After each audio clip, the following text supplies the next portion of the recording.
itu yang tadi Bante Santet itu secara keseluruhan sudah membahas berkenaan dengan 4 kebenaran mulia yang harus dipahami berkenaan dengan apa itu duka, bagaimana apa itu lenyapnya duka, apa sebabnya duka, lenyapnya duka, dan bagaimana jalan menuju lenyapnya duka.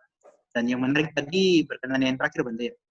Apa sebabnya awija? Sebabnya awija adalah asawa. Dan apa sebabnya asawa adalah awija. Ya Bante, ini Ya, betul. nanti kita masuk ke sesi pertanyaan sekarang Bante ya. Ya, Di silakan. sini sudah ada beberapa orang yang mau bertanya secara langsung, tapi saya dahulukan yang Ciradamo ya. Saya persilakan Ciradamo. Selamat Budaya Bante, selamat malam. Ya, selamat malam, silakan. Bante, saya mau bertanya. Saya pernah diskusi Dhamma di kampus yang aliran lain. Mereka mengatakan aliran kita ini, aliran Theravada ini beda dengan aliran mereka. Seakan-akan mereka itu aliran yang terbenar.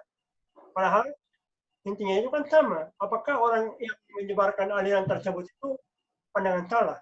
Dan mengapa Sang Buddha tidak membuat suatu pedoman satu aja pada saat beliau masih hidup? Padahal seperti yang kita ketahui kan Sang Buddha ini Maha Agung, pengetahuan segenap alam, apalagi pengetahuan segenap alam. Sungguh tidak masuk akal kalau begitu menurut saya Bante. Supaya untuk mencegah biar tidak muncul-muncul banyak aliran terpecah belah begini. Ya. Soalnya pada saat pertemuan agung pertama itu kan yang berdiskusi itu kan para arahat, dan waktu mulai pertemuan agung yang keberapa itu kan waktu mulai ditulis kalau tidak salah itu kan udah mulai para biku-biku biasa. Kita tidak bisa mempercayai 100% kan ini keakuratannya. Terima kasih. Iya, iya. Ya, sebenarnya kalau ada yang mengatakan bahwa ajaran Theravada itu tidak benar, mereka yang tertinggi, ya kita harus menjawab bahwa ajaran Sang Buddha itu secara inti adalah, kalau kita yang simpel sederhana, Sabbapa sakahanang kusalasu pasampada sacita pariudapanang. Secara praktikalnya, tidak melakukan kejahatan, melakukan hal-hal yang baik dan membersihkan batin dari kotorannya. Itu secara simpel sederhana. Dari melihat yang sederhana ini saja sebenarnya ya orang yang mau berpikir secara real, secara padanya itu sudah tidak bisa dikatakan sebagai ajaran yang remeh, ajaran yang tidak tinggi. Nah, karena kalau kita bicara membersihkan kotoran batin, artinya bukan sebagian kotoran batin, tapi seluruh kotoran batin. Nah, seluruh pandangan-pandangan yang salah tentang micca, tentang adanya suka dalam artian yang lain, dan juga tentang adanya atta itu juga dilenyapkan. Nah, sehingga ya mengatakan bahwa ajaran dari Theravada itu tidak tinggi, yaitu itu harus diluruskan. Dan tentunya yang mengatakan demikian pun juga ketimbang hanya berteori, ya hendaknya mempraktikkan secara sungguh-sungguh ajaran yang ada dalam Tipitaka Pali. Nah, kalau sudah mempraktikkan secara sungguh-sungguh kok ternyata tidak ada hasilnya dianggap masih rendah, ya silakan. Tapi kalau belum mempraktikkan, kemudian hanya mengatakan itu ajaran rendah, misalnya ajaran yang tidak tinggi, yaitu kurang bijaksana. Kurang bijaksana karena belum mempraktikkan, belum mendalami, belum memahami dengan benar, kemudian berargumen mengatakan itu jalan yang katakan ajaran yang rendah, itu ya kurang bijaksana. Tapi ya itu bisa terjadi, tapi ya itu tidak usah kita jadikan sebagai pembahasan lah. Kemudian yang kedua, mengapa Sang Buddha tidak memberikan ajaran yang satu? Sebenarnya Sang Buddha sudah memberikan ajaran beliau, tidak ada satupun yang ditutupi, belum mengatakan. Nah, tetapi kenapa kok bisa terjadi ada perpecahan? Itu hal yang wajar, karena ajaran Sang Buddha itu kan memang kita itu sebagai umat Buddha itu memang betul-betul mendapatkan free thinking. Kita dibiarkan untuk bebas menyelidik, bebas untuk katakan melihat ke dalam, sehingga ya kita melihat bahwa banyak orang dengan cara yang berbeda-beda itu sangat memungkinkan untuk memiliki cara berpikir yang berbeda, walaupun yang dilihat satu tetapi bisa memiliki cara berpikir yang berbeda. Jangankan pada zaman sekarang atau setelah Sang Buddha parinibbana, pada waktu Sang Buddha masih hidup pun juga ada banyak juga para biku, orang-orang yang mempelajari ajaran Buddha tapi masih punya pandangan salah. Ya seperti misalnya Dewa Daka, masih walaupun belajar dari Sang Buddha pasti punya pandangan salah. Nah sehingga tidak bisa kita hindari perpecahan berkaitan dengan ajaran, itu tidak bisa dihindari karena cara berpikir orang itu berbeda-beda. Zaman Sang Buddha juga sudah ada, tetapi keuntungannya adalah ketika Sang Buddha masih hidup, maka orang-orang ketika ada perbedaan pendapat langsung pergi ke Sang Buddha. Kemudian ya mereka ketika apapun yang dikatakan Sang Buddha mereka percayai. Itu keuntungannya. Tetapi ketika Sang Buddha sudah tidak ada, itu memang agak sulit. Tidak ada satu orang yang bisa dijadikan sebagai panutan. Manusia yang dijadikan sebagai katakan otoritas, sebagai otoritas bahwa bisa memutuskan ini yang paling benar. Maksudnya ini yang benar. Itu tidak ada. Nah, pada zaman Sang Buddha sendiri banyak perbedaan, tetapi ketika mereka datang pada Sang Buddha diputuskan dan mereka oke terhadap putusan dari Sang Buddha. Tetapi perbedaan ada. Nah, bahkan Sang Buddha sendiri ketika mengajarkan Dhamma juga harus diingat, Sang Buddha tidak bisa mengajarkan Dhamma kepada semua orang. Tidak bisa membuat semua orang itu punya pandangan benar, tidak bisa. Maka Sang Buddha biasanya kalau mengajarkan Dhamma itu diibaratkan seperti petani. Jadi ada suta namanya Ketu Pama Suta. Nah, di sana Sang Buddha mengatakan, seperti seorang petani, ketika mempunyai 3 ladang, 3 lahan. Ada yang subur, setengah subur, ada yang tidak subur. Mana yang harus diolah dulu? Yang paling subur, baru kemudian yang setengah subur. Baru kalau yang dua-duanya sudah, baru kalau memang ada waktu, ya yang paling gersang itu juga dikultivasi, diolah, mungkin bisa memberikan hasil walaupun sedikit. Sang Buddha juga sama. Sang Buddha tidak bisa membuat semua orang punya pandangan benar. Maka Sang Buddha pun juga memberikan, yaitu katakan prominent dalam mengajarkan Dhamma, ya kepada mereka yang batinnya sudah matang. Dan terutama dalam hal ini biasanya kepada para biku dan bikuni. Baru kemudian kepada para rumah tangga, baru kemudian kepada mereka yang mungkin berasal dari agama lain. Sang Buddha masih mengajarkan Dhamma. Tetapi yang pertama adalah para biku-bikunya, atau mereka yang sudah paling matang. Nah, itu Sang Buddha sendiri.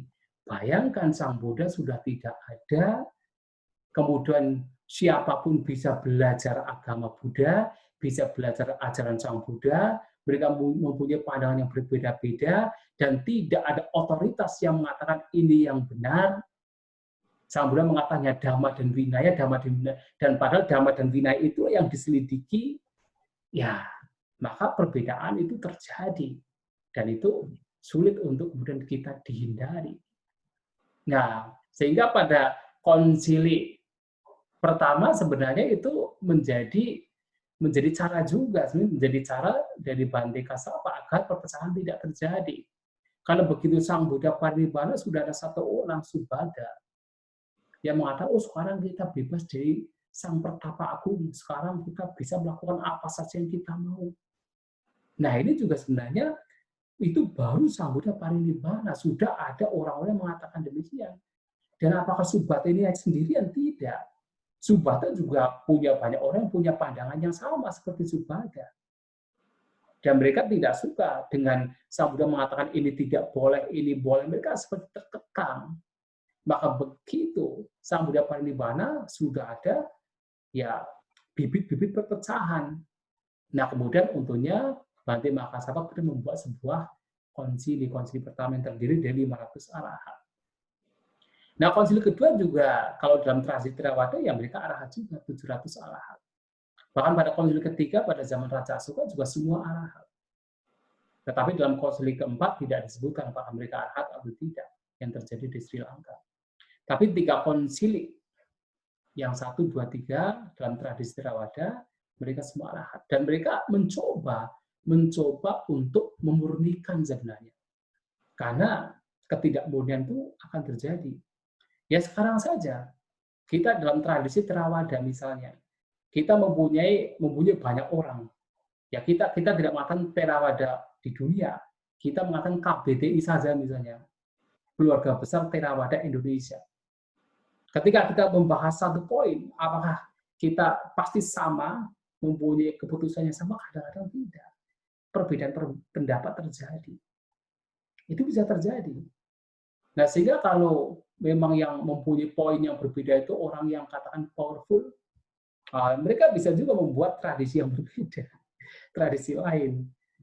Nah, tetapi ya keunikannya adalah bahwa perpecahan katakan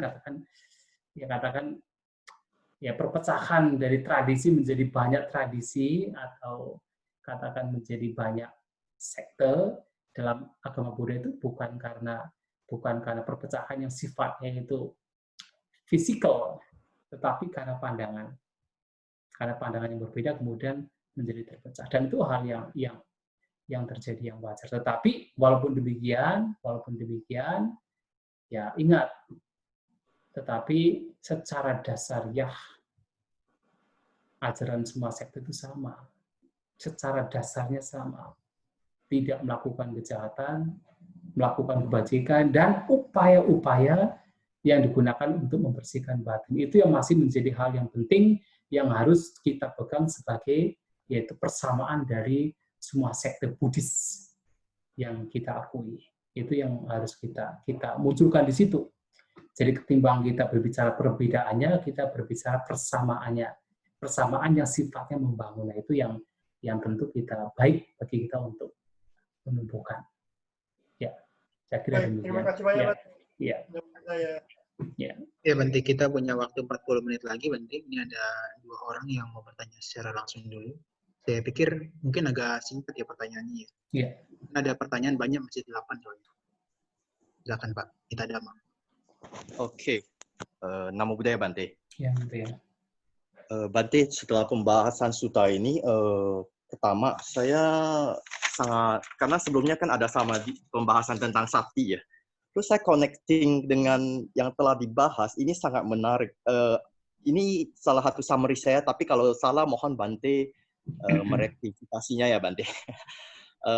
Karena itu yang kita berkelana begitu lamanya di samsara, kan karena di dasarnya adalah awija. Nah, karena awija inilah kita, ya itu yang di 12 mata rantai itu terus-menerus. Kebanyakan itu terus-menerus, dan ada kalanya naik, ada kalanya turun di alam-alam tertentu. Setelah itu dengan akumulasinya kebijaksanaan, dengan akumulasinya pelatihan atau kalyanamita, pengetahuan, dan hal-hal yang baik, pada kesempatan tertentu itu seseorang makhluk itu terlahirkanlah pada kondisi yang menguntungkan, yang menyokong pelatihannya untuk mengenal Dhamma. Dan pada hal itulah, jika seseorang mempelajarinya dengan daya upaya baik, mengembangkan sati, bagian ini kewaspadaan, kehati-hatian. Dalam hal ini, di mana 6 indranya sewaktu berinteraktif dengan objek luar, ia tidak boleh dibilang terbawa ya dengan kebiasaan-kebiasaan lama. Dan pada saat itu, sewaktu dilatih terus-menerus, demikianlah satinya akan begitu, dan sati itu didasari dengan keyakinan, pembelajaran pariyati dhamma, dengan keyakinan ketiratana, keyakinan hukum karma, dan faktor-faktor baik lainnya,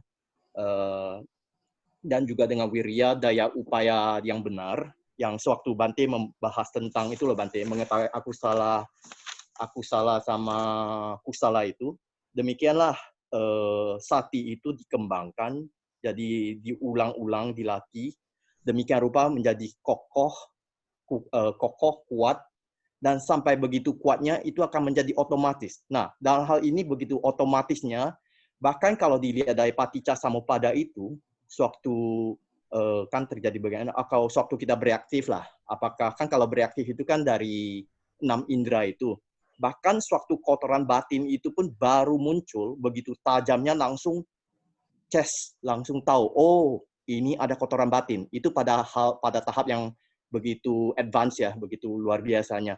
Tapi kalau tidak begitu aktif pun, pada saat wedana, perasaan itu muncul, apakah menyenangkan, tidak menyenangkan, dan lainnya itu muncul itu, maka langsung terdeteksi, oh ya saya mengetahuinya, dan berusaha menggunakan daya upaya benar mengatasinya, menghancurkannya sedemikian rupa. Pertanyaan saya adalah, kalau gitu di Paticca Samuppada itu untuk menghentikan rantai itu, dulunya saya beranggapan hanya di posisi perasaan Bante, tapi setelah mendengarkan Dhammadesana, pembahasan perenungan dan seterusnya, saya timbul satu mungkin ide baru, apakah penghancurannya itu dapat dilakukan pada hal-hal yang berkenaan dengan sutta yang di Dhammacakkappavattana, itu loh, Pancupadana Kanda, jadi 5 gugusan kemelekatan. Terus saya coba masukkan semua di Paticca Samuppada itu, kalau misalnya ada kecenderungan orang tertentu yang maksudnya dia mengatasinya di bagian kama, oke. Terus ada juga mengatasinya di bagian wedana, oke. Terus di bagian sangkara, oke. Dan seterusnya. Betul. Betul. Jadi, betul. Bisa memotongnya dari mana saja. Maka di dalam Visuddhimagga dikatakan begini. Jadi Brahmadassanga Paticca Samuppada itu seperti tumbuhan melata. Ada kalanya seseorang itu melihatnya dari pucuknya. Setelah pucuknya dilihat, kemudian diurut-urut sampai ke belakang. Ada kalanya seseorang itu mendapatkan dari pangkalnya. Nah, kemudian setelah diurut-urut, makanya diselidik sampai ke pucuknya. Ada kalanya seseorang itu melihatnya dari dalam, dari tengahnya. Nah, dari mana saja bisa. Nah, sehingga ya apakah dari awijanya, dari sangkaranya, dari vinyananya, dari namarupanya, itu semua bisa. Bisa menjadi sebab untuk memutuskan, yaitu rantai dari Paticca Samuppada itu sendiri, untuk memutuskan dukkha. Ya, demikian. Sadu. Terima kasih Bante. Ya, Sadu. Ya Bante, ini kita kita share screen dulu Bante ya. Ya, Ada satu pertanyaan dari Pak Yuwono, ini panjang juga pertanyaannya. Ini sudah disimpan sejak lama nih Bante. Ini di sini. Nah, bagaimana cara memahami agar kita dapat memiliki pemahaman atau pandangan benar tentang kisah-kisah berikut Bante? Ada 3 kisah. Yang pertama kisahnya Sarakani, itu yang Sotapanna, tetapi peminum berat ya, dia suka mabuk. Tapi dia dikatakan sebagai Sotapanna. Yang kedua itu adalah Uttara, itu juga sebagai Sotapanna, karena pada dasarnya dia pernah menyewa Sirima yang profesinya sebagai PSK atau katakanlah pelacur ya Bante ya, untuk melayani suaminya. Apakah itu tidak melanggar sila kedua-duanya?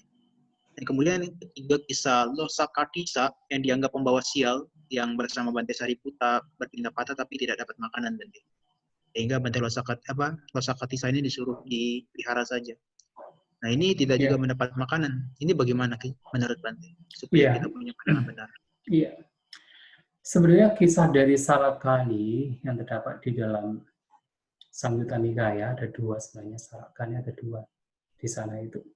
Ketika dia meninggal, kemudian Samudra menetapkan bahwa dia sudah seorang Sotapanna. Lantas kemudian orang-orang Sakya lainnya protes. Masa dia Sotapanna, dia tiap hari mabuk-mabukan. Samudra mengatakan loh, sebenarnya dia itu sudah berlindung lama sekali terhadap Buddha, Dhamma, dan Sangha. Itu dikatakan demikian. Maka tidak mungkin dia terlahir di alam menderita. Tetapi dalam kitab komentar, ini dikatakan bahwa dia itu mencapai Sotapanna pada saat dia meninggal. Jadi pada saat dia di ajang kematian, dia mencapai Sotapanna. Nah tentu ya itu bisa terjadi, walaupun seumur hidup dia itu melakukan hal-hal yang sepertinya itu buruk, tetapi bisa terjadi. Ya selama seseorang tidak melakukan akusala garupa kama, kemungkinan untuk mencapai kesucian masih ada. Ya seperti misalnya Ajatasattu. Seandainya Ajatasattu itu tidak membunuh ayahnya, bahkan ketika mendengar Sang Buddha membabarkan Dhamma, Sang Buddha mengatakan dia akan mencapai Sotapanna. Maka sehingga di sini Sarakani yang dia itu walaupun dalam keseharian itu mabuk-mabukan, ya kemungkinan dia mencapai Sotapanna bisa terjadi. Nah sehingga dia mencapai Sotapanna itu sebenarnya pada saat dia di ajang kematian itu terjadi. Dan setelah mati ya sudah mati, tidak mabuk lagi. Tapi seumur hidupnya dia mabuk-mabukan, suka mabuk-mabukan. Tapi bukan karena itulah.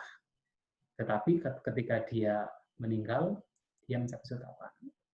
Nah, kemudian berkaitan dengan tadi seseorang utara yang menyewa seorang pelacur, Sirima, untuk melayani. Harus diingat bahwa pelanggaran dari Pancasila itu, terutama yang sila ketiga itu terkadang bukan masalah karena pelacur. Ya mau saja sebenarnya kalau yang dianggap seseorang rumah tangga itu katakan melakukan tindakan asusila, selingkuh, itu adalah ketika seseorang itu melakukan hubungan seksual kepada orang-orang yang dilindungi oleh orang tua, oleh anak, oleh ibu atau ayah, oleh keluarga, oleh masyarakat, oleh pemerintah, oleh hukum. Nah, masalahnya di situ pada waktu itu pelacuran yang ada di India itu malah dilegalkan sama pemerintah. Sirima itu sebenarnya pelacur yang dilegalkan. Bahkan maaf saja, dilegalkan oleh pemerintah yang pada waktu itu rajanya adalah Raja Bimbisara. Raja Bimbisara juga sudah Sotapana.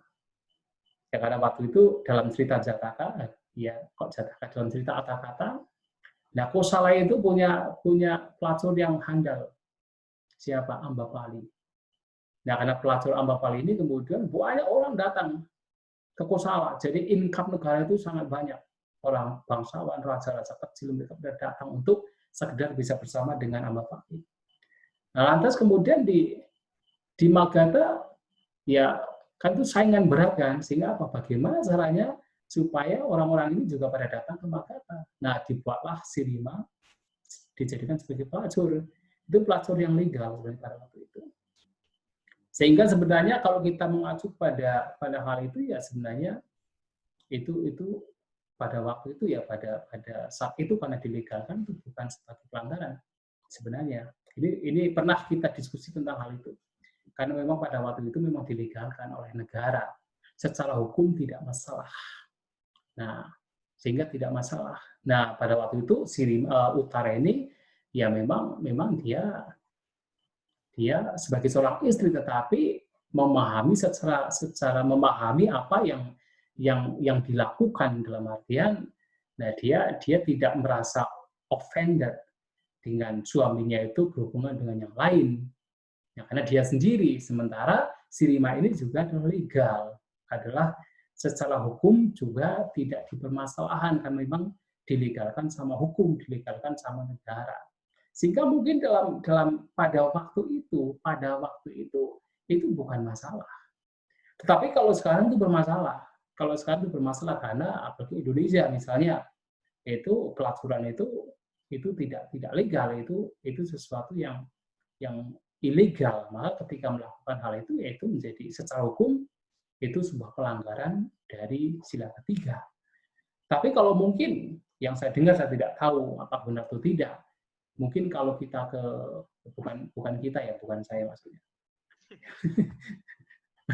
Kalau seseorang ke Swedia atau ke Singapura ya, itu bisa ada yang dilegalkan di sana. Tapi ya bukan saya menganjurkan, bukan, karena mau tidak mau itu juga kotoran batin, ya kan. Jadi melakukan itu kan atas dasar kotoran batin. Tetapi ketika itu dilegalkan dan tentu sama-sama tahu. Kalau misalnya punya istri, punya suami, suaminya tidak suka, istrinya tidak suka, itu memang artinya apa? Tidak sesuai. Itu pelanggaran. Tapi kalau mungkin, ya kemungkinan pada waktu itu, ya istrinya malah menganjurkan. Nah, secara hukum juga tidak dipermasalahkan, maka itu bisa dilakukan pada waktu itu. Nah, sehingga saya pikir masih hal yang rasional, saya pikir, untuk berkaitan dengan utara. Kemudian yang ketiga, ya mudah-mudahan bisa puas dengan jawaban saya. Kemudian yang ketiga, ada seorang biku, siapa yang Lokatisa ya? Biku Losakatisa. Losakatisa ya. Nah itu kenapa dia bisa mengalami hal tersebut? Nah dia itu pernah melakukan kejahatan pada zaman Buddha yang lampau. Jadi pada zaman Buddha yang lampau, kalau tidak salah pada zaman Buddha Kasapa, dia itu sebagai seorang kepala wihara. Nah, kemudian kedatangan tamu biku lain. Nah, Tetapi biku yang baru datang itu bikunya baik sekali. Sehingga banyak orang berdana kepada biku ini. Nah, biku ini yang jadi kepala wihara itu menjadi iri, menjadi tidak suka dengan biku yang baru datang ke wihara itu.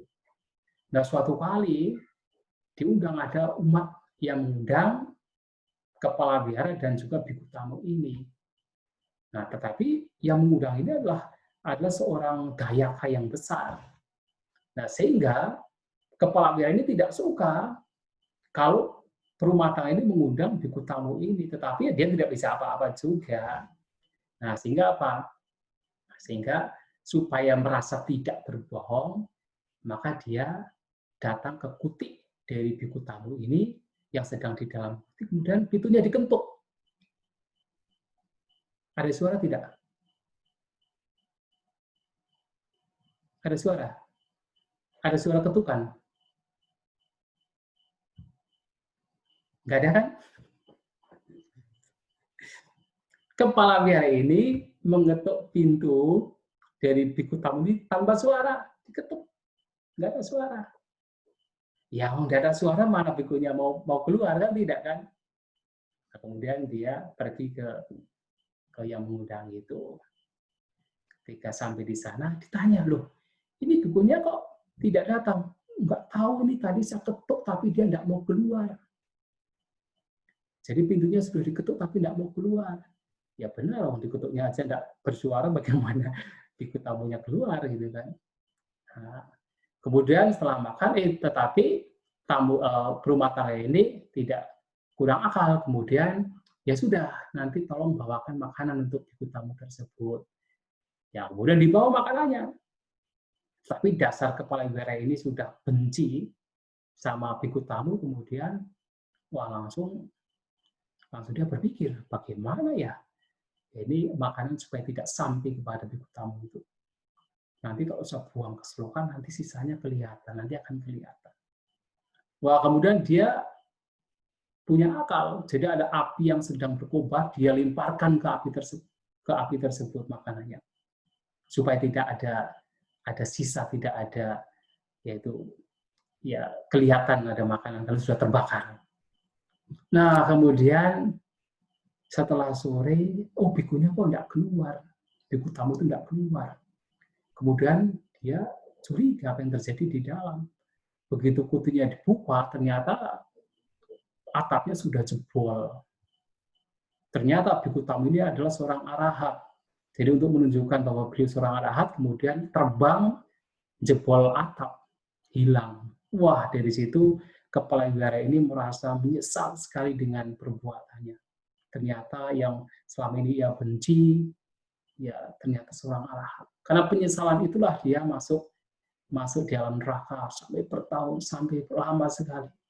Nah, pada kehidupan Buddha Gautama, dia terlahir sebagai ya seorang manusia, bahkan menjadi seorang biku, tetapi tidak pernah, karena perbuatan buruknya dia tidak pernah mendapatkan makanan yang enak.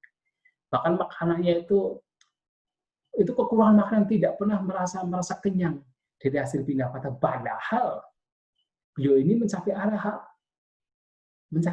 tetapi tidak pernah mendapatkan makanan yang sampai membuat dirinya kenyang. Sampai suatu saat tahu bahwa Bante ini malam itu mau parinibbana, mau meninggal. Bante Sariputa tahu, wah ini nanti malam ini Bante Lokasatissa ini mau meninggal dunia, Losakatissa mau meninggal dunia. Wah ini harus sekali waktu harus makan makanan yang enak gitu kan. Kayaknya Bante Sariputa ini berpindah patah. Nah, setelah pindah patah, kemudian diserahkan kepada biku lain, tolong ya, tolong ini makanan dikasihkan ke Bante Losakatissa.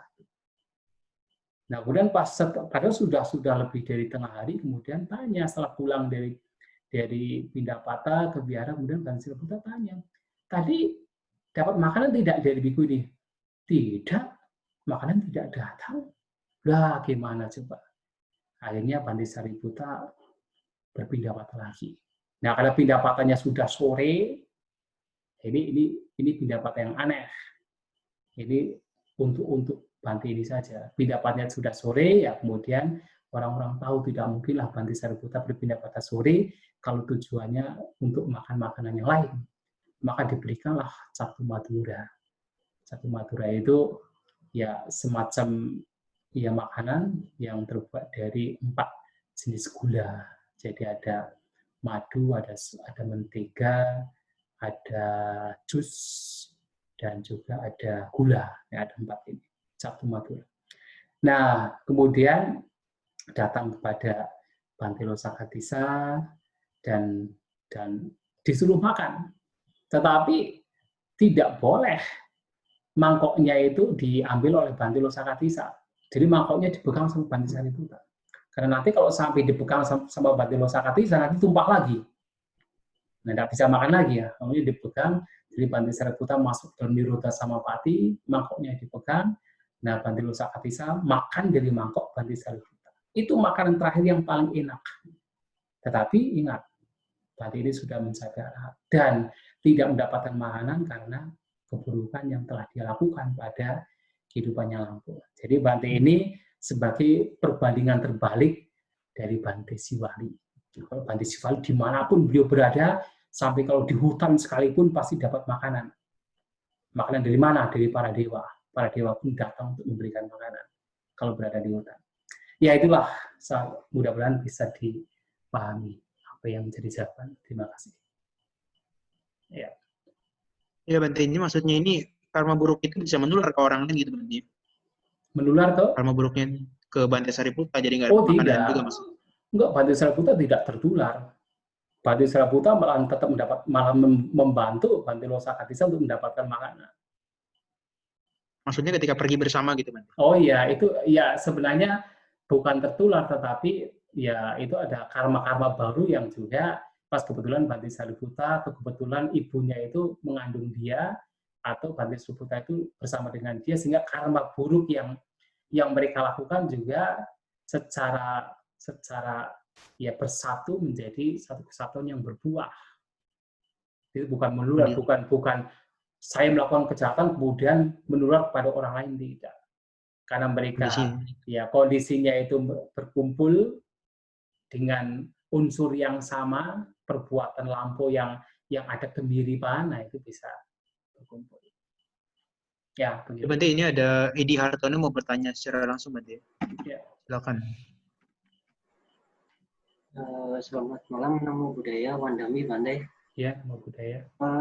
Saya mau bertanya tadi di akhir-akhir penjelasan Bante itu menjelaskan tentang Paticca Samuppada.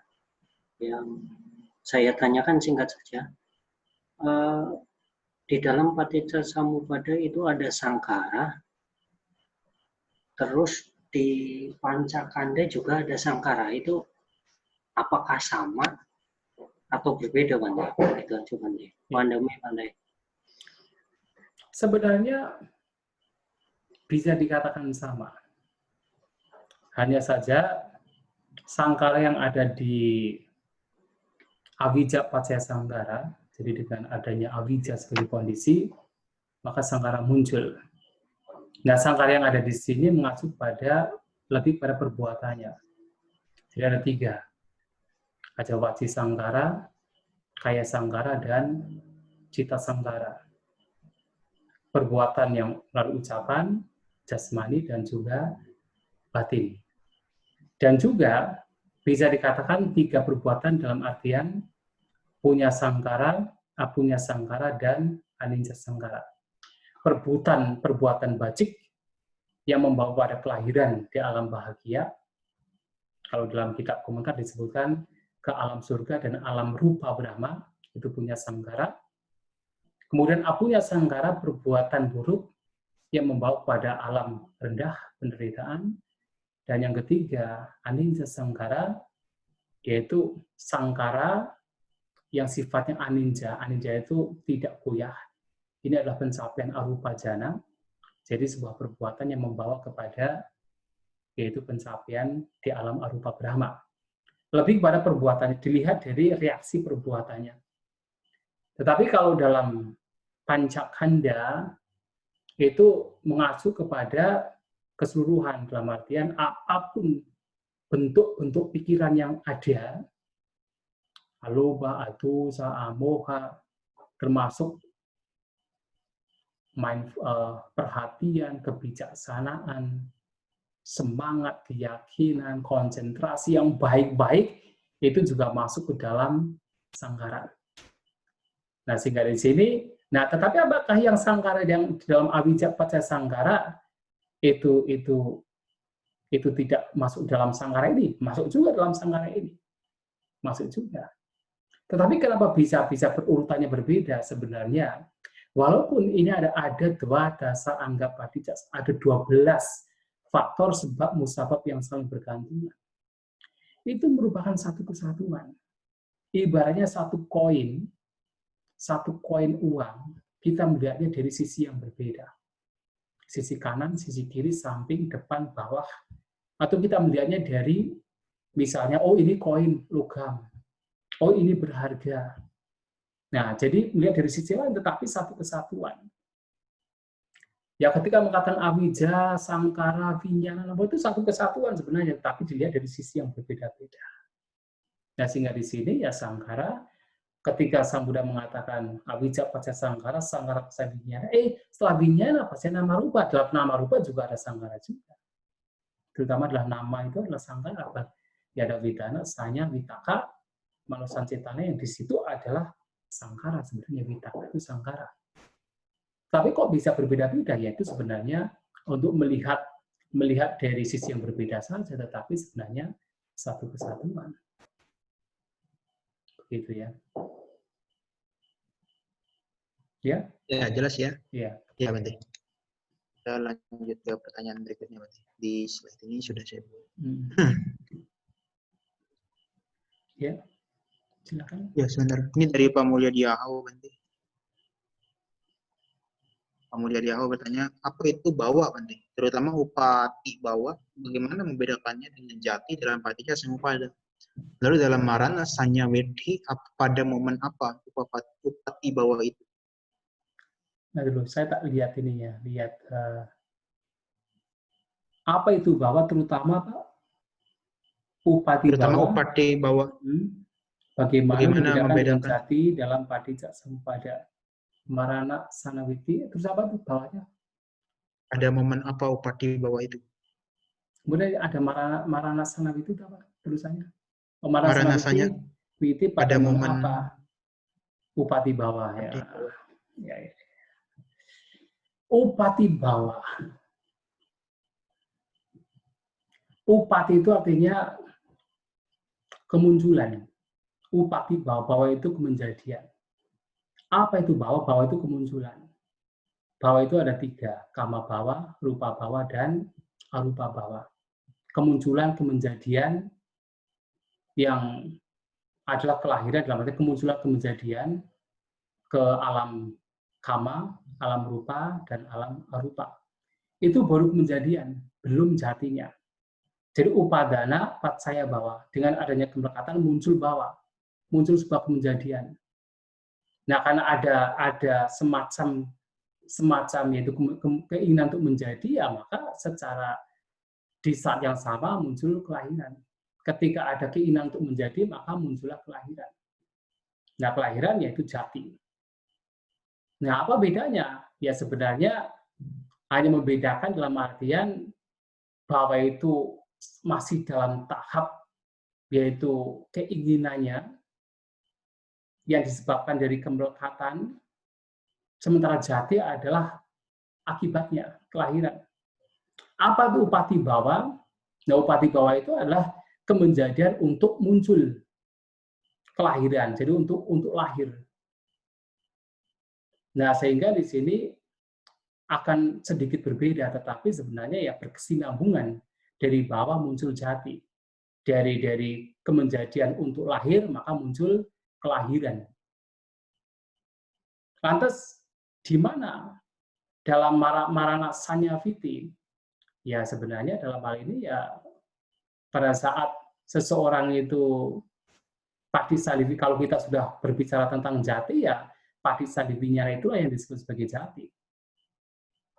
pada saat itu maranasanya persepsi, maksudnya dalam yaitu proses kematiannya itu sendiri, yaitu masih dalam konteks bawahnya. Jadi keinginan untuk menjadi. Tetapi kemudian ketika Patisadiwinyana itu sudah menjadi jati kelahirannya. Nah, upati bawah itu masih dalam proses, yaitu keinginan untuk menjadi itu sendiri. Masih dalam bawah itu sendiri. Sedangkan jatinya itu adalah pada saat Patisadiwinyana, pada saat kelahiran.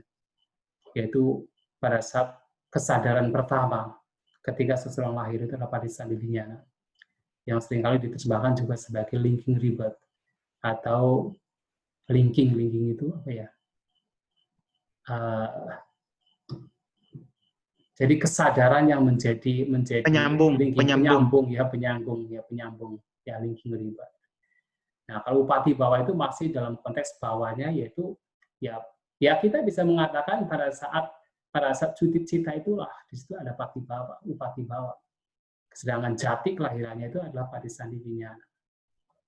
Tetapi kalau kita bicara bawah, kapanpun sebenarnya kita juga ada, tidak hanya pada saat kita itu mau meninggal baru ada upati bawah, ada bawah.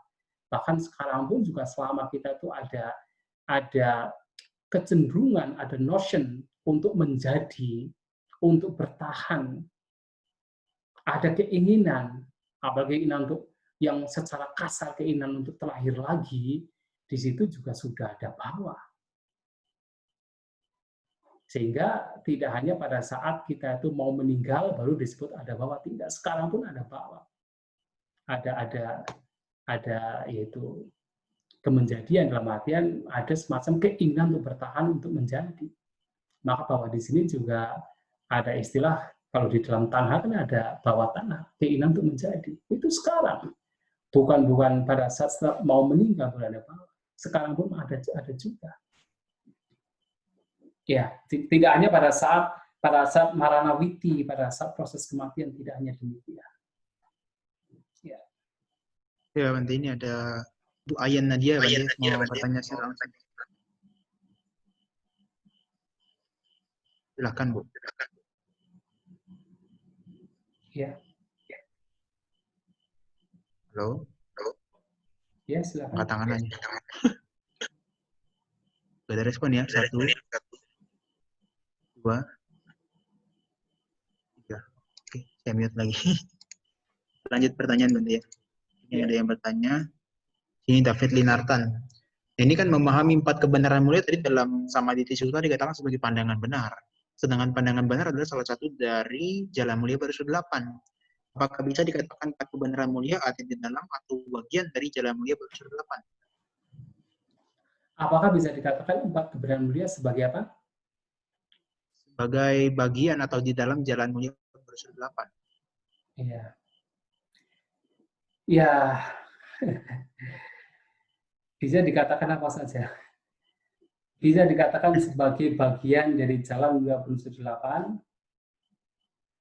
karena itu masuk ke dalam samadhi. Tapi juga jalan mulia Parisudha 8 bisa masuk ke dalam jalan 4 kebenaran mulia. Tergantung dari mana kita melihat.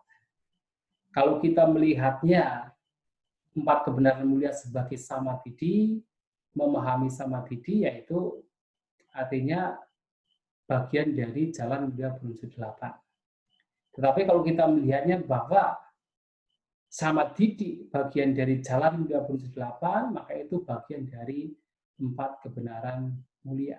Jadi bisa dari mana kita melihatnya. Ya.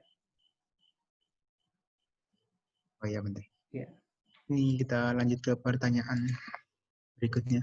Dari Pak Yuda Buwana Surabaya. Ini namaste Bante, ada istilah kilesa, niwarana, sangyojana, asawa. Apa perbedaannya dan persamaannya, Bante? Terima kasih. Ya, sebenarnya mereka merupakan satu kesatuan, tetapi dilihat dari sisi yang berbeda. Mengapa disebut sebagai niwarana? Karena dilihat dari yaitu karakteristiknya yang merintangi batin untuk berkembang, merintangi batin untuk memunculkan kebijaksanaan. Tapi kotoran batin yang sama itu dilihat sebagai belenggu, sebagai sangyujana. Karena membelenggu seseorang untuk terbebas. Itu kotoran batin yang sama, tetapi karena dilihat dari dari fungsinya yang membelenggu, maka disebut sebagai sangyujana. Nah, kotoran batin yang sama itu dilihat dari sisi apa? Sebagai pengotor, maka disebut sebagai kilesa. Maka itu kotoran batin yang sama. Kotoran batin sama dilihat sebagai niwarana karena merintangi, dilihat sebagai belenggu karena membelenggu seseorang untuk terbebaskan, dilihat sebagai yaitu kotoran karena menjadi pengotor, sebagai kilesa karena menjadi pengotor, dan dilihat sebagai asawa karena memang sifatnya apa? Sifatnya itu seperti tadi yang saya sebutkan, itu sudah sulit sekali untuk bisa dilenyapkan, jadi disebut sebagai asawa. Tapi sebenarnya satu kotoran batin bisa disebut dengan berbagai macam istilah. Tergantung dari mana kita melihatnya, dari sisi fungsi dari kotoran batin tersebut. Fungsinya sebagai perintang, sebagai pembelenggu, sebagai kotor, pengotor, atau sebagai sesuatu yang sudah begitu melekat. Nah, itu kotoran batin yang sama, tetapi dilihat dari fungsi yang berbeda-beda. Ya. Berarti kita masih ada waktu 10 menit, Bante ya. Ya, Kita lanjut silakan. ke pertanyaan berikutnya. Dari Pak Emilia Utomo ya, apa Bu Emilia nih namanya? Nggak tahu namanya gendernya. Bagaimana cara untuk meningkatkan keyakinan kita dan menjaga kita untuk tetap memiliki pandangan benar? Biasanya kita sudah mengetahui, tapi belum bisa benar-benar memahami dan mengaplikasikan di dalam kehidupan sehari-hari. Ya, tentu intinya adalah tetap kita harus berusaha untuk mempunyai semangat, jadi melakukan yang terbaik untuk selalu memunculkan yaitu pandangan benar dan memunculkan dari pandangan benar tersebut dipraktekkan dalam kehidupan sehari-hari.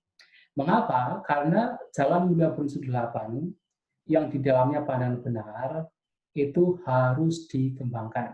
Jadi sesuatu yang tidak bisa muncul ujuk-ujuk, tidak bisa berkembang ujuk-ujuk, tetapi itu akan berkembang dari yang paling mendasar sampai terus berkembang-kembang sampai menjadi lokutara, sampai menjadi pemotong kotoran batin ketika itu dikembangkan. Nah, sehingga di sini bagaimana kita bisa mengaplikasikan dalam kehidupan sehari-hari? Ya, kita harus memulai dari sedikit demi sedikit, dan kita harus berusaha, kita harus mempunyai semangat untuk konsisten memunculkan, mengembangkan pandangan benar dan juga 7 faktor lainnya dari jalan mulia prinsip 8 itu. Jadi, kalau Sang Buddha mengatakan, saya seringkali menyebutkan bahwa ketika Sang Buddha berbicara tentang hal-hal yang baik, yang bermanfaat, yang mesti dikembangkan supaya berkembang, itu hanya satu. Practice makes perfect. Latihan membuat sempurna. Nah, Sang Buddha menggunakan kalimat asivitaya, bhavitaya, bahuli kataya, yani kataya, susamaradaya, anuditaya, panicitaya. Jadi, seperti 8, jalan mulia prinsip 8 ini pun juga harus apa? Supaya betul-betul menjadi jalan hidup kita, harus bhavitaya dikembangkan, asivitaya terus kita berasosiasi, bahuli katanya dipraktekkan berulang-ulang, yakni katanya dijadikan kendaraan, susamaradaya dimunculkan sampai menjadi otomatis, anuditaya dibuat kokoh, panicitaya diakumulasi. Nah, intinya adalah dipraktekkan terus-menerus berulang-ulang sampai menjadi otomatis, sampai menjadi sebuah skill. Itu intinya. Ya memang ketika kita baru mulai mempraktekkan, sepertinya aras-arasan, kalau Raja bilang aras-arasan, sepertinya malas-malasan. Itu yang harus kita lenyapkan. Jadi kita harus betul-betul konsisten dengan apa yang kita lakukan berkaitan dengan jalan mulia prinsip 8 yang salah satunya adalah samadhi. Kita mungkin merasa bahwa kita sudah memiliki samadhi, tetapi sebenarnya belum berkembang. Nah, samadhi ini pun juga harus dikembangkan. Yang kita miliki yaitu masih teori, itu sudah bagus sekali, tetapi ini pun juga mesti dikembangkan. Pandangan benar kita itu harus dikembangkan sampai itu betul-betul melekat, sampai betul-betul menjadi pusat skill dalam batin kita. Dan jalannya cuma satu, practice makes perfect. Latihan membuat sempurna. Dan untuk itu harus konsisten, harus punya semangat untuk menjalankannya, untuk mengembangkannya. Ya. Ini pertanyaan lagi tentang hidup bukan untuk makan dari Pak Gede Owinanda. Maka ada baiknya berpuasa, Bante. Apakah bisa dijelaskan mengenai puasa ala Buddhis, Bante? Ya, hidup memang bukan untuk makan, tetapi bukan berarti kita harus berpuasa dalam artian tidak makan. Tetapi yang dianjurkan Sang Buddha adalah bahwa kita makan harus mempunyai prinsip yang disebut mata nyuta cak batasmi. Harus mengetahui ukuran di dalam makan. Artinya mengetahui seberapa kebutuhan yang dibutuhkan oleh fisik kita dalam hal makan. Ya, tidak terlalu banyak, juga tidak terlalu kurang. Nah, sehingga kalau kita bicara tentang puasa Buddhis, dengan kata lain uposatha, nah puasa Buddhis itu adalah uposatha, yang kita masih makan. Tetapi dengan prinsip mata nyuta cak batasmi, makan sesuai dengan ukurannya. Kita mengetahui ukuran dalam makan. Ukurannya seberapa? Nah, Sang Buddha memberikan jalan bahwasanya ketika melaksanakan uposatha Buddhis sebenarnya makan 2 kali, maksimal 2 kali itu sudah cukup. Artinya kita menghindari makan setelah tengah hari, makan makanan padat. Nah, makan sekali, bagus. Tapi kalau tidak bisa sekali, makan 2 kali tetapi sebelum tengah hari. Nah, itu uposatha Buddhis, puasa Buddhis yang itu sesuai dengan prinsip mata nyuta cak batasmi, mengetahui ukuran di dalam makan. Dan itu prinsip yang kalau kita disederhanakan lagi adalah makan hanya sekedar untuk hidup, bukan hidup untuk makan. Nah, begitu. Bante, ini ada pertanyaan singkat juga, tapi mungkin jawabannya juga saya. Ya.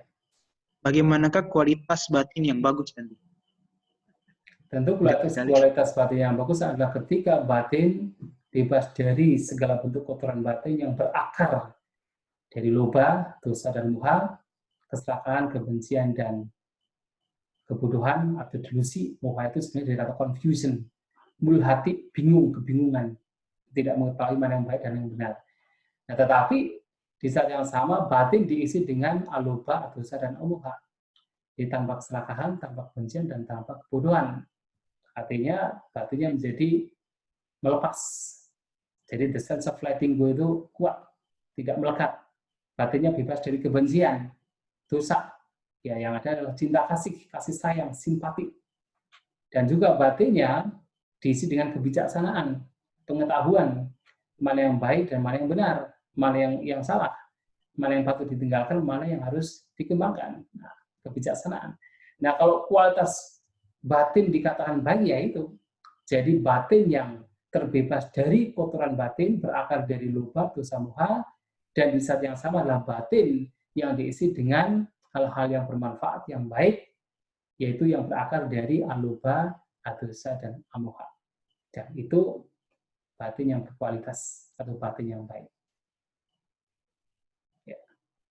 Ya, Bante, pertanyaan terakhir sebelum kita tutup, Bante. Ya. Ini namanya dari Pak Marsito, Intan Suruloh.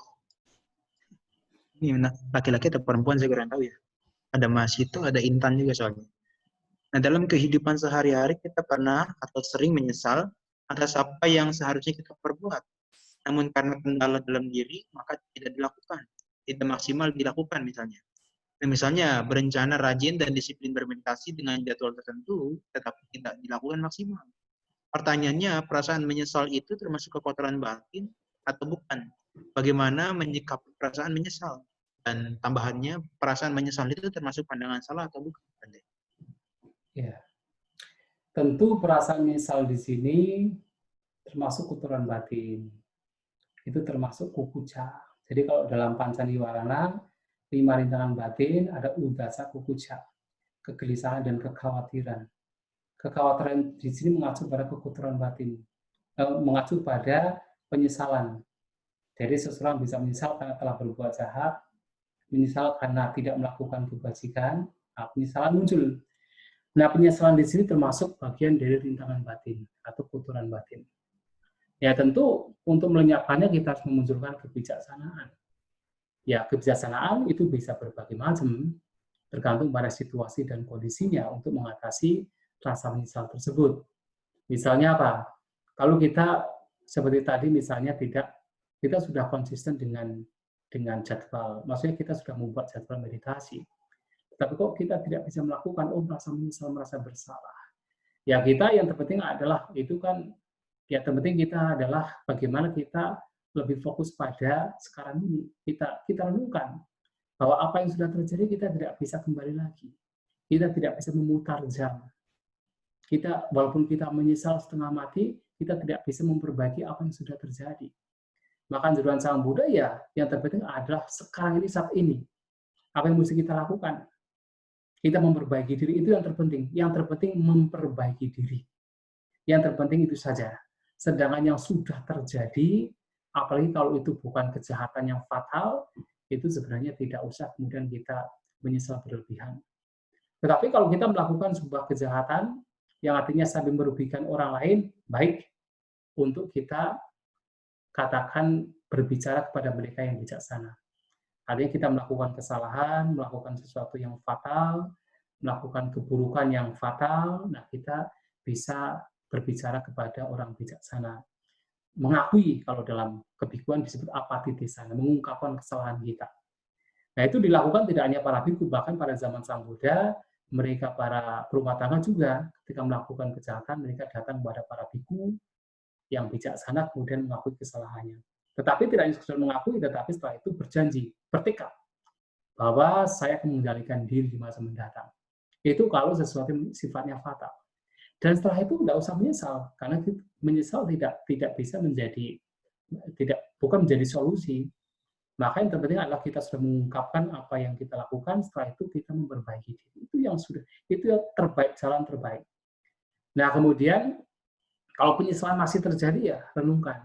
Ini kotoran batin, itu rintangan batin. Ini tidak bermanfaat. Sadari, lepaskan.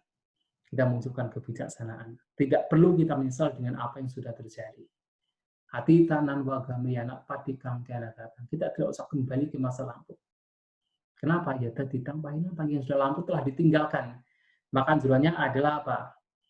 Yo pacupane sudamesu, pacupane suyudamang tata vipasati. Bahwa kita harus fokus dengan apa yang sekarang saat ini sedang terjadi. Itu yang harus kita fokuskan, bukan yang lampau. Nah, tapi kalau misalnya hal-hal yang buruk yang terjadi, kita bisa mengungkapkan kesalahan kita, setelah itu ya sudah, kita lepaskan. Kita ya fokus pada sekarang untuk melakukan yang terbaik. Bayangkan, Anggulimala sudah membunuh ribuan orang. Kalau kemudian terus belum menyesal dengan perbuatan yang dilakukan, ribuan orang telah dibunuh, tidak mungkin belum mencapai arahat. Tetapi karena belum mampu melepaskan yang lampau, dan yang terpenting memperbaiki yang sekarang saat ini, bahkan beliau bisa mencapai kesucian arahat. Ya, itu yang harus kita lakukan. Apakah penyesalan itu adalah pandangan salah? Ya, penyesalan itu adalah bukan pandangan salah. Tetapi, kalau kita mempunyai pandangan berkaitan dengan apa yang sudah kita lakukan, itu bisa menjadi pandangan salah, dan bisa juga menjadi pandangan yang benar juga. Nah, misalnya kita telah melakukan sebuah hal, sebuah perbuatan jahat, tapi kita anggap sebagai baik, itu pandangan salah. Tetapi kalau kita melakukan perbuatan yang jahat, kemudian kita mengakui bahwa itu jahat, itu pandangan benar. Maka di sini sebenarnya ya penyesalan bukan pandangan salah. Pandangan salah itu ketika kita berpikir tentang hal tersebut, itu baik atau buruk. Sebuah perbuatan yang buruk dikatakan sebagai baik, nah itu adalah pandangan salah. Tapi kalau buruk dikatakan sebagai buruk, walaupun itu sudah dilakukan, berarti kita punya pandangan benar. Ya. Ya, Bante. Nah, saya boleh minta waktu 1 menit nanti ini. Silakan. Sebelum kita tutup, saya mau memberikan informasi kepada Ibu Bapak ya mengenai besok, bahwasanya kita punya jadwal juga tanggal 28 hari Kamis, itu ada Bante Kamadaru yang akan menguraikan Paticca Samuppada yang merupakan bagian ketiga pada jam yang sama dan room yang sama.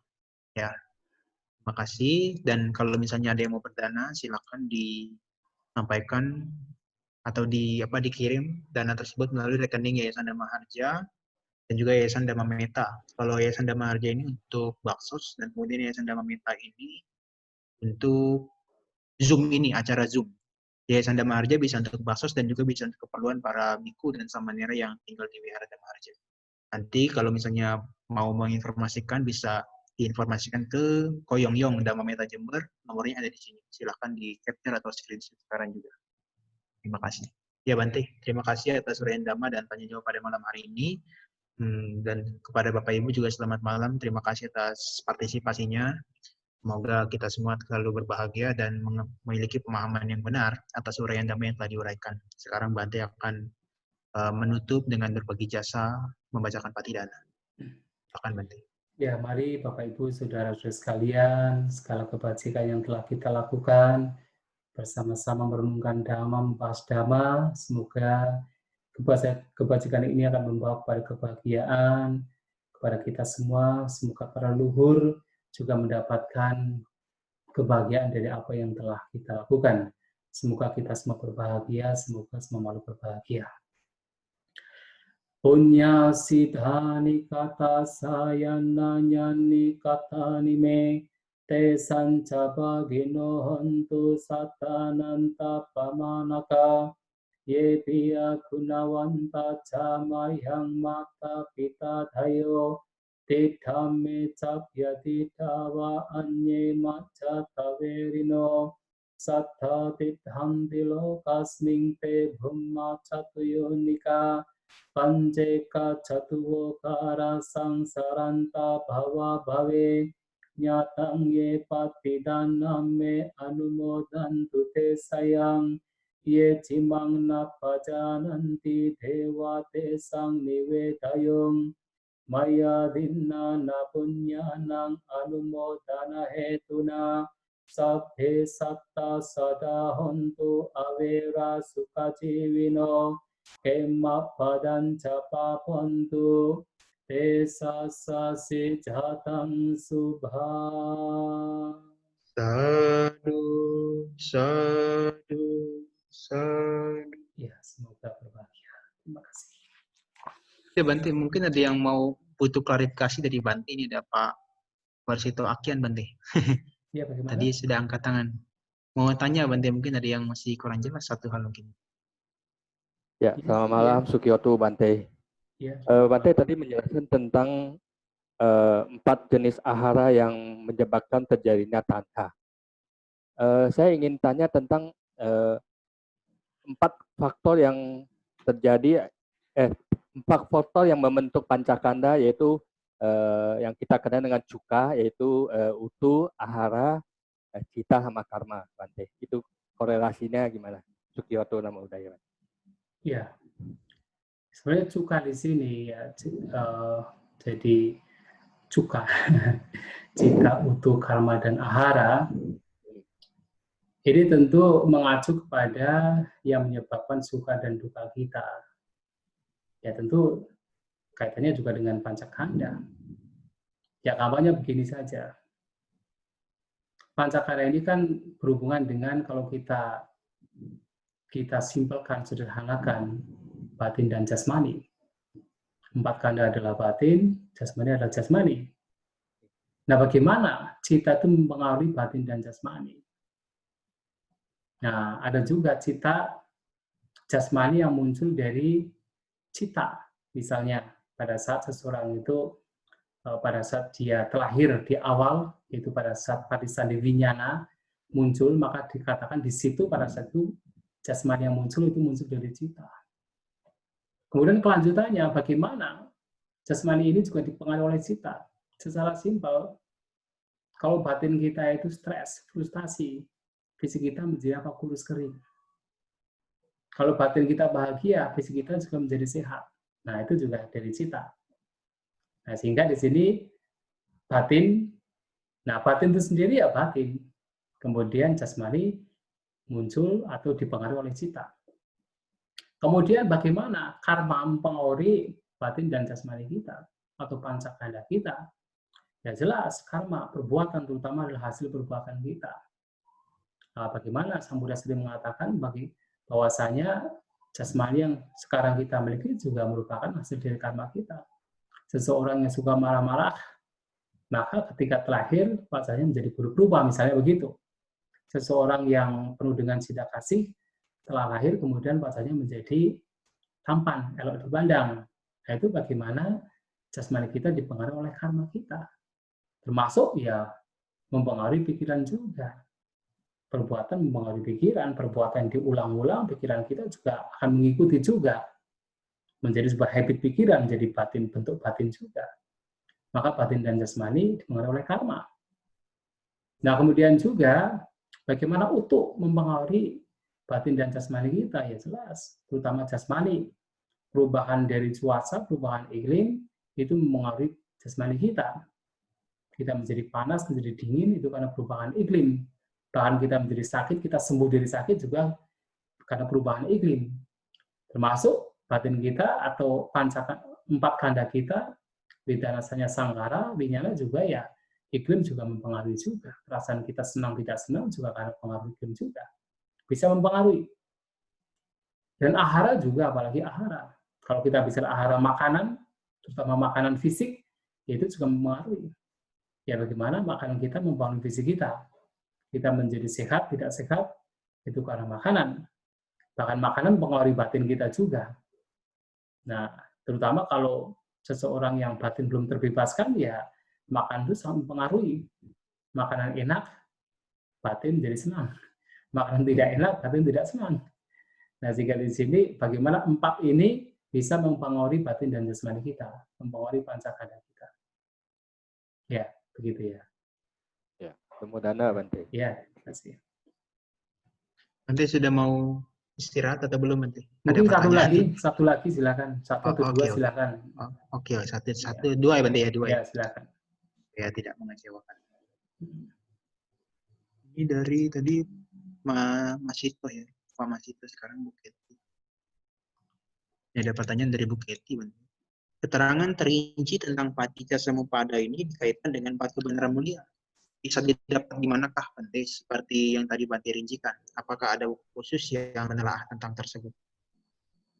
Ya, sebenarnya tidak ada yang menyebutkan bahwa paticca samuppada itu berhubungan dengan 4 kebenaran mulia, tetapi kita bisa meneliti, kita bisa menelusuri dari bahwa paticca samuppada itu berisikan tentang bagaimana dukkha itu muncul, bagaimana dukkha itu lenyap. Nah, kemunculan dukkha dan kelenyapan dari dukkha itu adalah bagian dari 4 kebenaran mulia.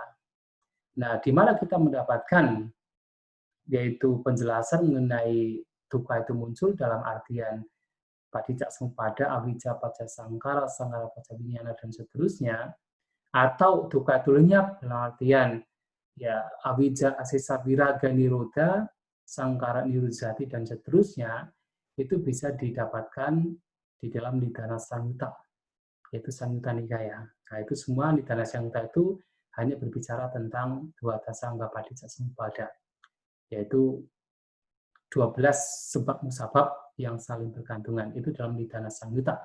Kalau sutta-sutta besar lainnya ya ada Mahanidana Sutta.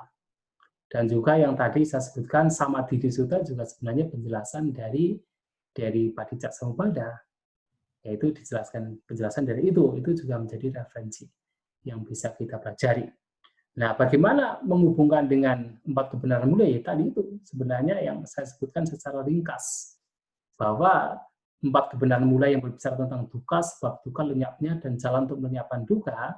Nah, dalam paticca samuppada ini berbicara tentang bagaimana dukkha muncul dan bagaimana dukkha itu lenyap. Yang tidak lain itu adalah penjelasan rinci tentang 4 kebenaran mulia. Begitu. Kalau ingin dijelaskan tentang jalan tentang dwadasangga paticca samuppada yang detail itu dijelaskan di dalam Visuddhimagga oleh Bhante Acarya Buddhaghosa, itu detail sekali oleh Bhante Acarya Buddhaghosa. Ya, begitu. Ya, akhir Bante. Ya. Ini dari Pak Suji TV. Selamat malam Bante, izin bertanya Bante. Untuk memahami dan memiliki pandangan benar, tidak cukup hanya membaca dari buku. Mohon dijelaskan apa yang harus dilakukan agar bisa memiliki pandangan benar itu, Bante. Ya, ya jadi pada intinya semua dhamma yang diajarkan Sang Buddha, termasuk di dalamnya adalah pandangan benar sama titi, itu harus dikembangkan. Bagaimana kita mengembangkan? Ya kita mengembangkan melalui tiga tahapan atau tiga pintu, pariyati, patipati, dan patibeda. Nah, apa yang kita lakukan sekarang adalah pariyati. Itu juga sudah baik sekali. Jadi kita belajar. Kita mencoba untuk mempelajari apa itu pandangan benar, pariyati. Tetapi akan menjadi berkembang lagi ketika pandangan benar ini kemudian kita aplikasikan ke dalam kehidupan sehari-hari. Misalnya kita punya pandangan, oh ternyata yang membuat duka penderitaan adalah tanha. Nah, kita berusaha untuk bagaimana tanha itu setiap kali muncul dilenyapkan. Nah, itu menjadi kebiasaan. Yang mana pandangan benar yang tadinya hanya sekedar teori menjadi terpraktekkan, dan itu semakin kuat.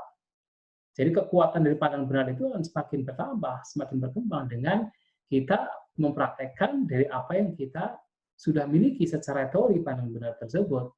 Dan apalagi kalau kemudian itu menjadi ditembus.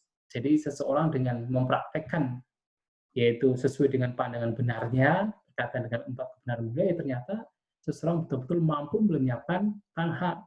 Dengan penembusan dhamma itu sendiri, itu akan semakin berkembang. Artinya semakin kuat. Nah, dan juga pandangan benar ini juga ya harus dipelajari dari tiga cara lain, yaitu apa? Dari Sutta Mayapanya, kemudian Cinta Mayapanya, dan Bhawana Mayapanya. Jadi pandangan benar ini yang sebenarnya adalah panya kebijaksanaan harus dikembangkan melalui sutta, ya seperti yang sekarang kita lakukan. Jadi melalui kita belajar, kita diskusi, kita membahas. Kemudian dari apa? Dari direnungkan berulang-ulang, direnungkan, diselidiki, diteliti, disimpan dalam batin. Itu Cinta Mayapanya. Kemudian diaplikasikan dalam kehidupan sehari-hari, itu Bhawana Mayapanya, kebijaksanaan yang berkembang muncul dari pengembangan itu sendiri, yaitu dari meditasi, dari mengaplikasikannya ke dalam kehidupan sehari-hari. Itu harus kita lakukan. Jadi tidak berhenti pada teori dari apa yang sudah kita bahas, tetapi kita mencoba untuk mengaplikasikannya ke dalam kehidupan sehari-hari, sehingga pandangan benar itu akan semakin kokoh, semakin kuat, semakin berkembang, semakin menjadi senjata yang tajam untuk memutus, untuk menghancurkan, memotong kotoran batin. Itu yang menjadi tugas kita sekarang sebenarnya. Ya, terima kasih. Ya, Bante.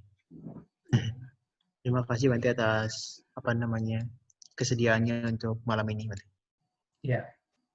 Sudah cukup? Tidak ada pertanyaan lagi? Ada, Bante. Kalau mau saya sambilkan sekarang. Satu aja. Sampai 9:30. Oke. Kayaknya bisa 2 deh. Soalnya sedikit dong. Ini Bante, yang khususnya yang ini Bante. Ini Bante. Pak Wisnu Haryanto ini bertanya tentang bikuni ya, keberadaan biku ini mempengaruhi Buddha Dhamma. Kalau ada sangga bikuni itu Buddha Dhamma itu usianya hanya 5.000 tahun. Sementara jika tidak ada sangga bikuni bisa 10.000 tahun. Dan saya pernah mendengar bahwa Romo mengatakan itu hoax ya? Apakah benar, Bante? Iya, benar, itu hoax karena 5.000 tahun dan 10.000 tahun salah. Yang benar itu adalah begini. Jadi di dalam Vinaya Pitaka, dan juga dalam Anguttara Nikaya, Vinaya Pitaka itu dalam Bhikkhuni Kandaka, di sana dikatakan bahwa kalau wanita masuk ke dalam Bhikkhuni Sangga, maka umur dari Saddhamma, umur dari Dhamma sejati itu hanya 500 tahun. 500 ya, bukan 5.000. Tetapi kalau wanita tidak masuk ke dalam sangga, umur dari Saddhamma, Dhamma sejati adalah 1.000 tahun.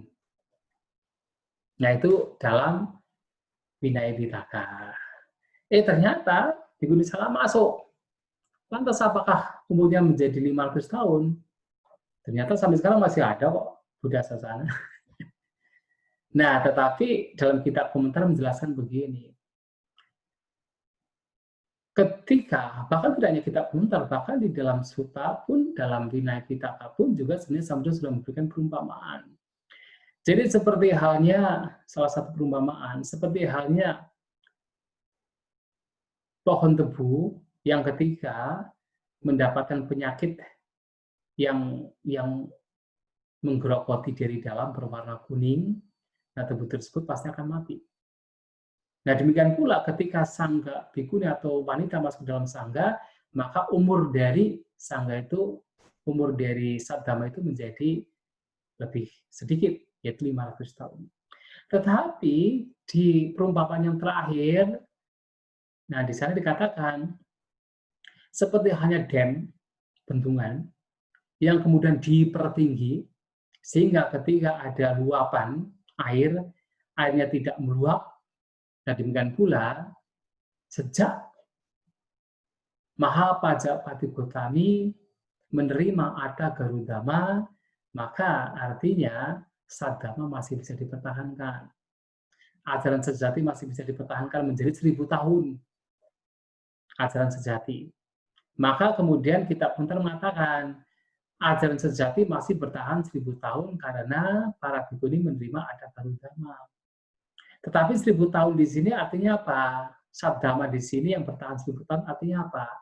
Bahwasanya dalam jangka waktu 1000 tahun masih ada orang-orang yang mencapai arahat dengan tewija. Tewija artinya 3 pengetahuan, orang-orang mencapai arahat dengan kemampuan tidak hanya arahat, tetapi juga masih memiliki yaitu Pube Niwasana Satinyana dan Dipa Cakunyana, termasuk Asavakayana Tewija, 3 pengetahuan tinggi. Memahami, mengetahui kelahiran-kelahiran yang lampau, melihat, dibacaku melihat, yaitu bagaimana orang-orang lahir mati sesuai dengan karmanya, dan juga Asavakaya. Itu 1000 tahun. Tetapi setelah 1000 tahun, apakah Dhamma sudah hilang? Tidak. Masih ada, tapi bukan orang-orang yang mencapai yaitu Tewija. Nah, 1000 tahun kemudian masih ada, dalam 1000 tahun kemudian masih ada orang-orang mencapai arahat. Itu menurut kitab komentar. Yang orang-orang ini mencapai arahat tetapi dengan apa? Sukha Vipasaka. Sukha Vipasaka artinya adalah orang mencapai arahat dengan murni vipassana. Dalam kitab komentar. Selama 1000 tahun. Nah, kemudian di 1000 tahun kemudian itu arahat sudah tidak ada, tetapi masih ada anagami. Jadi 3000 kan? Nah, kalau kita mengacu pada kitab komentar, ya sekarang arahat tidak ada, tetapi masih ada anagami. Nah, itu katanya begitu. Masih ada anagami sekarang. Kalau kita mengacu kitab komentar. Nah, kemudian ya 3000 tadi. Ya, 3000. Sekarang kita sudah masuk ke dalam ya periode yang 3000 itu. Ya kan sudah 2500 tahun kan sejak Sang Buddha Parinibbana. Nah, jadi sekarang arahat tidak ada kalau kita mengacu pada kitab komentar. Kemudian setelah anagami lenyap, nah 4000 dalam jangka waktu 1000 tahun kemudian, yaitu 4000 tahun, itu masih ada sakadagami. Tapi arahat, anagami tidak ada. Nah, kemudian 5000 tahun itu masih ada Sotapanna. Nah, bertahan orang-orang bisa mencapai kesucian selama 5000 tahun minimal Sotapanna. Yaitu maksimal, yaitu pas 5000 tahun adalah Sotapanna. Tetapi setelah 5000 tahun ya Dhamma masih ada, tetapi tidak ada orang-orang yang mencapai kesucian. Tapi kalau mencapai yang lain masih ada, tapi tidak mencapai kesucian. Nah, sehingga di sini kalau kita mengacu pada kitab komentar, ya ajaran Buddha masih bertahan, terutama untuk orang-orang yang mencapai kesucian sampai 5000 tahun. Tapi kalau dalam artian saddhamma, dalam artian mencapai tewija, itu hanya 1000 tahun. Walaupun seorang bhikkhuni masuk ke dalam sangga, tetapi karena mereka menerima Ada Garudama. Itu yang disebutkan dalam kitab komentar. Apakah benar atau tidak? Ya itu kan ya masing-masing gitu. Yang terpenting sekarang adalah kita masih mendapatkan Dhamma dari Sang Buddha, ya kita berusaha untuk mempraktikkan apakah kita mencapai pembebasan saat ini dan sekarang atau tidak. Yang penting kita sudah berusaha tidak menyia-nyiakan waktu kita untuk tidak melakukan apa yang disabdakan Sang Buddha. Itu yang terpenting sebenarnya. Masalah yang lain yang itu sebenarnya kan itu kan yang masing-masing pendapat pribadi. Mungkin ada mengatakan hoax, ya bisa juga, tapi kita tidak tahu. Ada mengatakan oh benar itu, juga kita tidak tahu. Tetapi dalam literatur, terutama kitab komentar ya, seperti tadi yang saya sebutkan, itu dalam kitab komentar disebutkan demikian. Ya, terima kasih. Terakhir, Bante. Ya, terakhir. Ya. Ini dari Pak Jason lo, masih ada orang yang di Zoom soalnya. Berkaitan dengan mana, keangkuhan atau kesombongan, apakah orang yang mananya kuat dapat juga termasuk orang yang memiliki pandangan benar? Dan bagaimanakah untuk menekan atau memadamkan mana atau keangkuhan? Ya.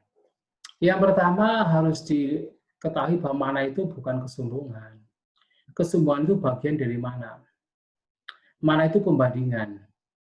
Jadi selama ada persepsi, ada I, ada saya, ada asmi itu adalah I-ness saya. Dan kemudian membandingkan saya lebih tinggi, nah itu yang disebut angkuh atau sombong. Atau saya lebih rendah, merasa rendah diri. Itu bukan sombong, tetapi rendah diri itu juga mana juga. Atau saya sejujurnya, saya itu sama dengan kamu, tapi ada perbandingan, ada I di sini, ada I di sana. Ada saya di sini, ada saya di sana. Nah, pembandingan itu adalah mana. Apakah orang yang memiliki mana masih bisa memiliki pandangan benar? Masih. Karena apa? Karena mana itu akan hancur oleh seorang arahat. Bahkan seorang anagami pun juga masih memiliki mana. Walaupun mana itu sudah sangat lembut, sudah sangat halus, sudah tidak kasar seperti kita. Dan Sotapala apalagi masih memiliki mana, tetapi ya tentu mana mereka sudah tidak kasar seperti kita. Tapi mereka masih memiliki mana. Tetapi mereka memiliki pandangan benar, sudah memiliki pandangan benar, memiliki samadhi, bahkan mereka memiliki lokutara samadhi. Maka masih walaupun punya mana masih ada bisa memungkinkan untuk memiliki pandangan benar. Ya kita pun juga mana, apalagi kita punya mana karena pembandingan itu masih ada. Bahkan kesombongan bisa muncul, merasa diri lebih hebat, lebih baik bisa muncul. Rendah diri apalagi juga bisa muncul, merasa lebih rendah, lebih tidak mulia, lebih buruk, itu bisa muncul juga. Itu pembandingan, itu mana. Tetapi orang demikian juga masih punya pandangan benar, mengatakan oh ini mana, ini adalah pembandingan, ini kotoran batin, itu pandangan benar. Mana muncul, tapi karena pandangan benar, ini juga kotoran batin, itu bisa terjadi. Sehingga memungkinkan masih punya pandangan benar. Ya, Bante. Ya sudah, saya nggak tahan lagi, Bante. Nanti nggak ada tawar-tawar lagi, nanti saya malah dibilang pemaksaan. Ya, baik. Terima kasih banyak. Sampai Ya, 9:30, ternyata sampai 2,5 jam. Ya, terima kasih. Semoga apa yang disampaikan memberikan manfaat bagi kita semua. Semoga kita semua masuk dalam Dhamma Sabe Satta Bhavantu Sukhitata. Semoga semua makhluk berbahagia. Ya, saya langsung meninggalkan tempat. Terima kasih. Ya, Bante. Terima kasih banyak. Baik, terima kasih. Bante. Ya.